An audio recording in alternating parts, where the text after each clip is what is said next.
ओम नमः शिवाय। हेलो दोस्तों, आपका स्वागत है हमारे चैनल भक्ति कथा संग्रह में। आज हम आपको बताएंगे नंदी की पूजा का विशेष महत्व।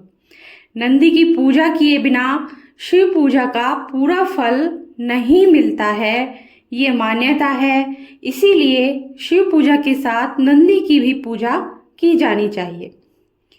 आज हम आपको यही बताएंगे कि क्यों की जानी चाहिए और कैसे की जाती है नंदी पूजा।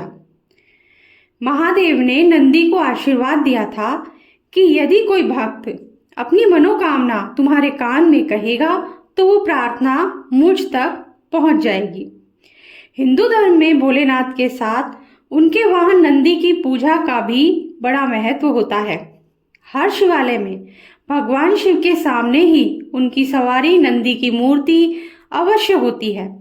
भोले बाबा के दर्शन की तरह ही नंदी के दर्शन और पूजन को भी जरूरी माना गया है। शैव ग्रंथों में महादेव के वाहन नंदी को भक्ति और शक्ति के प्रतीक माना गया है। नंदी भगवान शिव के खास गणों में से एक है। इनका एक स्वरूप महिष है, जिसे हम बैल भी कहते हैं।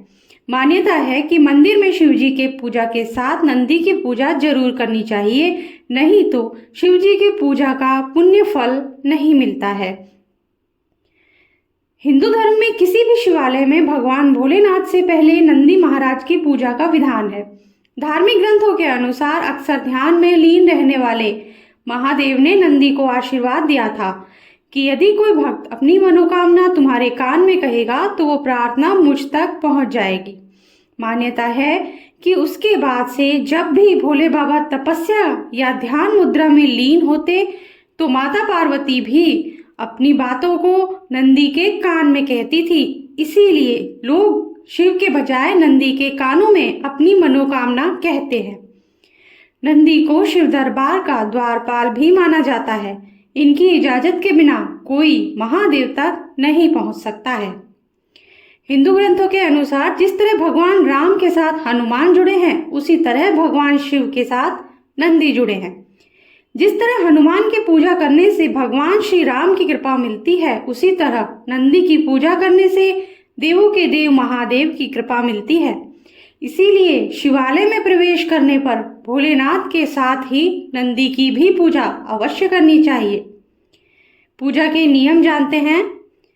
शिवलिंग की पूजा करने के बाद नंदी के सामने भी दीपक जरूर जलाएं। इसके बाद नंदी महाराज की आरती करें और किसी से बिना बातचीत किए नंदी के कानों में अपनी मनोकामना कह दे।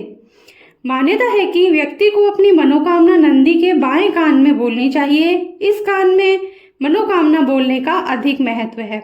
जब आप अपनी मनोकामना बोलें तो अपने मुख को हाथों से ढक लें ताकि कोई आपको बोलते हुए सुन ना सके। आपकी मनोकामना गुप्त रहनी चाहिए। नंदी के कानों में किसी की बुराई या किसी का बुरा चाहने वाली मनोकामना ना करें। जब अपनी मनोकामना नंदी को बोलें तो उसके सामने कुछ भेंट जैसे फल, फूल, प्रसाद आदि भी अर्पित करें।